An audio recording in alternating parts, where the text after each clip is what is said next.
नागेश्वर ज्योतिर्लिंग मंदिर हिंदुओं का एक प्रमुख तीर्थ स्थल है। ये मंदिर पूर्णतः भगवान शिव को समर्पित है। नागेश्वर ज्योतिर्लिंग गुजरात के जिले जामनगर में द्वारका धाम से 17 किलोमीटर की दूरी पर स्थित है। मंदिर में स्थित ज्योतिर्लिंग भगवान शिव के 12 ज्योतिर्लिंगों में से है और इन्हें 10वां ज्योतिर्लिंग माना जाता है। हिंदू धर्म के अनुसार नागेश्वर अर्थात नागों का ईश्वर होता है। शास्त्रों में भगवान शिव के इस ज्योतिर्लिंग के दर्शन की बड़ी महिमा बताई गई है। नागेश्वर ज्योतिर्लिंग मंदिर के पुनर्निर्माण 1996 में सुपर कैसेट्स इंडस्ट्री के मालिक स्वर्गीय श्री गुलशन कुमार ने करवाया था। नागेश्वर ज्योतिर्लिंग मंदिर की विशेषता यहाँ स्थापित भगवान शंकर की प्रतिमा है, जो लगभग 125 फीट ऊंची तथा 25 फीट चौड़ी है। मंदिर के अंदर एक गर्भगृह है, जो सभा मंडप से निचले स्तर पर स्थित है। यहीं भगवान शंकर का लिंग स्थापित है तथा इसका मुख्य द्वार अत्यंत साधारण और सुंदर है। ऐसा माना जाता है कि नागेश्वर अर्थात नागों के देवता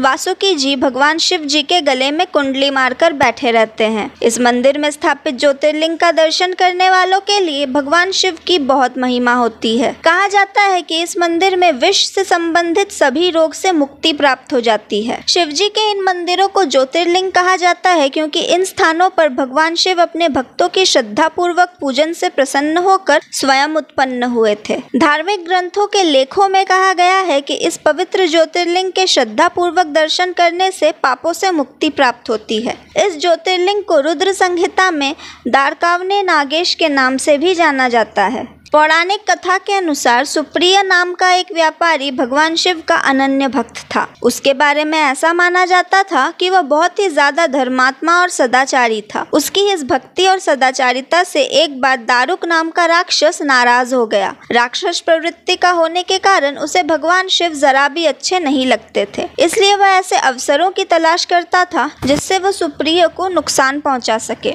एक दिन जब वह नौका पर सवार होकर समुद्र के जलमार्ग से कहीं जा रहा था, उस समय दारुक ने उस पर आक्रमण कर दिया। राक्षस दारुक ने नाव पर सवार सभी लोगों सहित सुप्रिय का अपहरण कर लिया और अपनी पुरी में ले जाकर उसे बंदी बना लिया। सुप्रिय शिवजी का अनन्य भक्त था, इसलिए वो हमेशा शिवजी की आराधना में तन्मय रहता था। ऐसे में कारागार में भी उसकी आराधना बंद नहीं हुई और उसने अपने अन्य साथियों को भी शंकर जी की आराधना के प्रति जागरूक कर दिया। वे सभी शिव भक्त बन गए। जब इसकी सूचना राक्षस दारुक को मिली तो वो क्रोध में उबल उठा। वो व्यापारी के पास कारागार में पहुंचा। व्यापारी उस समय पूजा और ध्यान में मग्न था। राक्षस ने उसी ध्यान मुद्रा में उस पर क्रोध करना प्रारंभ कर लिया, लेकिन इसका असर सुप्रिय पर नहीं पड़ा। तंग आकर राक्षस ने अपने अनुचरों से कहा कि वे व्यापारी को मार डालें। ये आदेश भी व्यापारी को विचलित ना कर सका। इस पर भी व्यापारी अपनी और अपने साथियों की मुक्ति के लिए भगवान शिव से प्रार्थना करने लगा। उसकी भक्ति से प्रसन्न होकर भगवान शिव उसी कारागार में एक ज्योतिर्लिंग रूप में प्रकट हुए और व्यापारी को पाशुपत अस्त्र दिया ताकि वह अपनी रक्षा कर सके। इस अस्त्र से सुप्रिय ने राक्षस दारुक तथा उनके अनुचरों का वध कर दिया।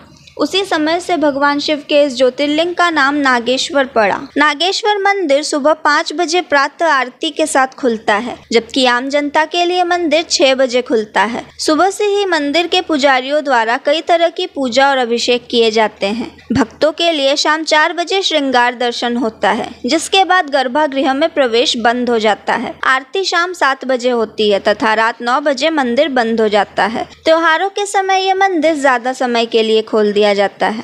तो कैसी लगी नागेश्वर ज्योतिर्लिंग की कहानी, हमें कमेंट्स में बताएं और देखते रहें धर्म संवाद। मैं थी तमिश्री, धन्यवाद।